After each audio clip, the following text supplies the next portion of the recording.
I had this just warmth come over my entire body like fire, and this chills just went through my entire body, and I just looked at him and said, man, can I pray for you? And he said, man, please, yes. And I just put my hands on him, and I don't even know what I said, just in the name of Jesus. And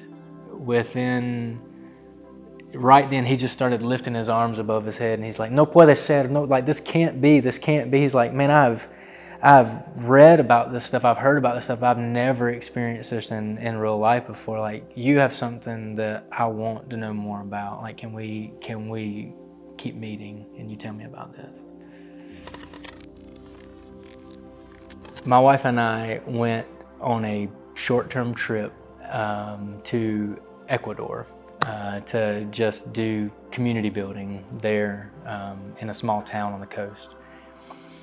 And it was the first time I'd ever spent any amount of time serving someone besides myself. And not only that, it brought us serving other people together, brought like this unity to our very young marriage. We got married when we were 19 years old. And I was in the military, I was an Army Ranger. And so I'd gotten out, we went to this trip, we came back just so unified, our worldview blown up and different. And we were like, man, I mean, this is great. Maybe we should just be missionaries. Not knowing anything about what that meant. And so we were a part of this large mega church at the time. And so we set up a meeting with the global outreach pastor, and we thought he was just gonna be thrilled. Like these 22-year-olds coming in to him. And so we get into the office, we told him how our lives have been changed by this experience. And we said, we want to be missionaries. And he paused for a moment and he smiled briefly and he said, that's what everybody says when they get back from a mission trip. And he said, you say you want to go and serve the nations in this way. He's like, what are you doing where you are now? Like, what does that heart look like where you are now? And we just had to hang our heads because the answer was, we're not doing anything. And so he said, how about this? How about you start to try to find ways to give this act of service where you are right now, and then next year, maybe go back again, and then we'll have another conversation. I'm thinking a year, man. Like, I'm telling you, I'm ready to move like next week. So there's a lot of wisdom in that, but that started us on a long process of internal work. Like, is this really what we want, or is this us trying to escape something or go somewhere that's just different and cool and adventurous? And I'm sure there's elements of all of that, but God will trick you in those ways too. Like, he'll use like whatever you're excited about to take you to the kind of the next step.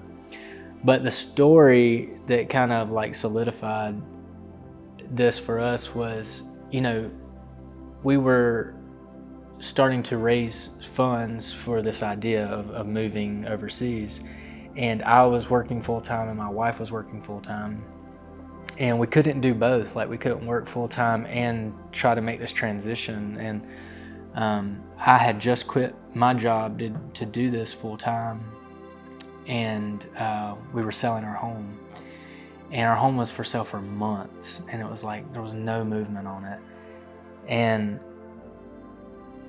I had told my wife, like, you can't quit your job until we sell our house. And that was what we were operating on. And one day she came to me after just a long walk, and she said, hey, I know this is what you keep saying, but I'm telling you that God told me that he's not going to sell our house until I quit my job. And I said, okay. And so she quit her job the next week, and within 5 days, the house sold for asking price. And that was one story that would be the domino of 1,000 stories like that. That act of faith, it's just how it works. It's just how reality actually works. And then it became like kind of a game and addictive of like, how much can we just trust and see, with this. But it's just always like that. So when we were in Spain, we would prayer walk the 22 surrounding towns of the city that we lived in. So we would spend 3 months in each town, prayer walking, looking for people of peace, trying to find connections, see what God was wanting to do, just be available. And I found out God can do a lot more with availability than He can with anything that you know. Just being available has been like one of the biggest revelations. But so we would just be available to people and look for people looking for something, look for clues. Well, every town had a Catholic church, but the way that Mass works is it's only for like 30 minutes and it can be any time during the day. So it was a lot of times that we would be in a town and the church was not open. This particular town that we were in was called Guevejar Sierra. It was in the mountains above Granada. And the church was open that day, and I just felt this desire to go inside, and I had my wife and my baby with me, and so we went inside. They were just finishing up, and I saw the priest kind of walking out, and I don't know, there was something about this guy that it was like, there was like a silver lining around him or something that just highlighted to me. He was the youngest priest I'd ever seen. Most of the priests I met were super old. But he was my age, and so I stopped and spoke with him. His name was Moses, and he was on the way out. He had to go, but I just couldn't get him off my mind. And so all week I just prayed for him and just thought about him. And the next week I went back early, and so I could actually sit in the service and listen to him speak. And afterwards I went back to talk with him, and it turned out that we actually knew some of the same people in the city, and we both just got these chills, like, because we were in this little mountain town that was nowhere near where the city was. But we would just begin to meet every week like this. I thought that we didn't have that much in common, or there were a lot of differences in what we believed, but we would begin to edify one another. He would ask me to tell him some good things, because he's pouring out to people all week. He just needs something to fill him up. But I remember one day I felt God calling me into a fast, and I know it was God because I don't typically fast, and that was a practice that I had not really leaned into. And so for 3 days I had been fasting, and I went to the service to see Moses, and it was this huge celebration service. I think it was like the nativity of John the Baptist or something like that. The whole church was full, which is usually like just 6 old ladies in there, but the whole church was full. He was in these extra robes, and it was this big fancy thing. And I was like, man, I don't know if I want to get up and walk because I would have to walk up on the altar and like to the back, and I was like, I don't know if I want to do that in front of all these people, and just had a lot of second thoughts.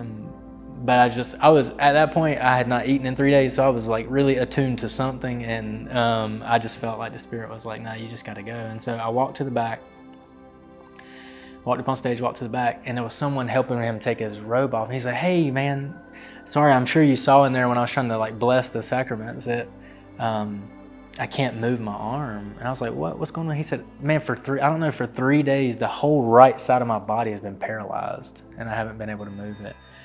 And I was like,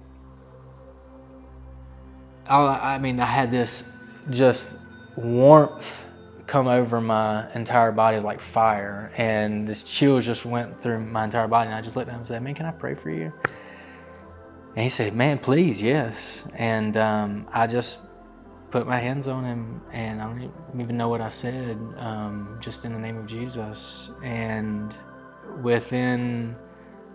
right then he just started lifting his arms above his head, and he's like, no puede ser, no, like this can't be. He's like, man, I've read about this stuff, I've heard about this stuff, I've never experienced this in real life before. Like, you have something that I want to know more about. Like, can we keep meeting and you tell me about this?